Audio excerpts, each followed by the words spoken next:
During the portion of testimony where my colleagues offered amendments, they gave a lot of compelling reasons why this bill package is not a good bill package. And I want to put and you'll hear more testimony from my colleagues that will speak to the statistics and bigger effects to this, but I wanted to say that first and foremost, I am DPS. Mr. Speaker, I'm a product of the Detroit public school systems. I graduated from Burns Elementary, Cadillac Middle School, and Thomas M. Cooley High School.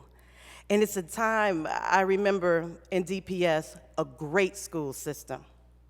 A school system where in my elementary school, where I learned the Pledge of Allegiance, and I became a safety patrol officer, and where I met my first best friend for life, Tiffany West.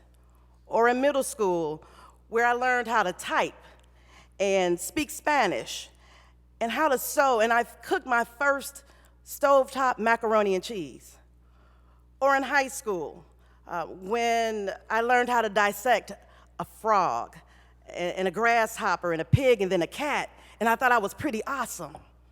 And then I learned how to balance a chemical equation, and I studied Latin for 4 years, and it was great. And I want our students today and tomorrow and years into the future to have that type of experience, to have that quality education. And I want us to give them that opportunity and give all of the schools operating in the city of Detroit a stabilized educational playing field in which to operate. You know, we can arguably say that next to our parents, the most influential entity in our life is the school system.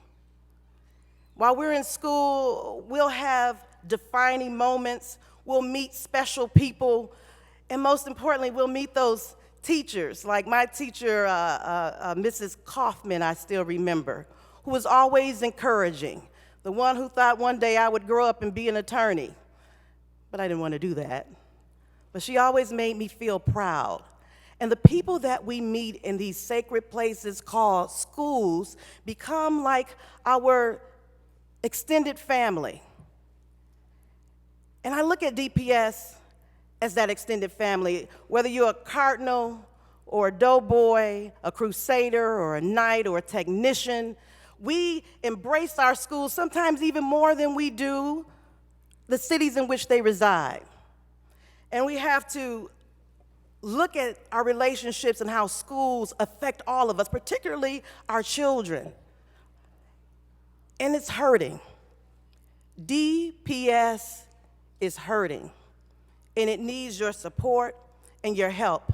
In my mind, it's like our school system has been an ICU unit for a very long time.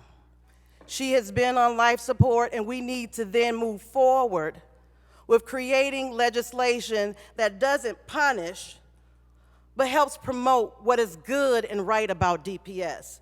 Not to criticize, but to stabilize our school system. Not to reprimand, but make meaningful, thoughtful reform. So my colleagues, I just ask you, I know that you're upset. I know some of you are beyond upset. You're furious. And you feel like, I'm fed up. But just imagine if DPS, like, she's your daughter, that's this patient that's been sick for a long time, and we want to do our best to help her, to heal her. And so we have to do that responsibly and thoughtfully. And I don't think we've taken the time to do that in this package of bills.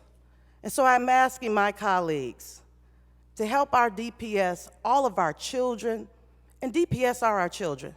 They're our children, they're our teachers, they're the lunch lady, they're the coaches, to give them a chance.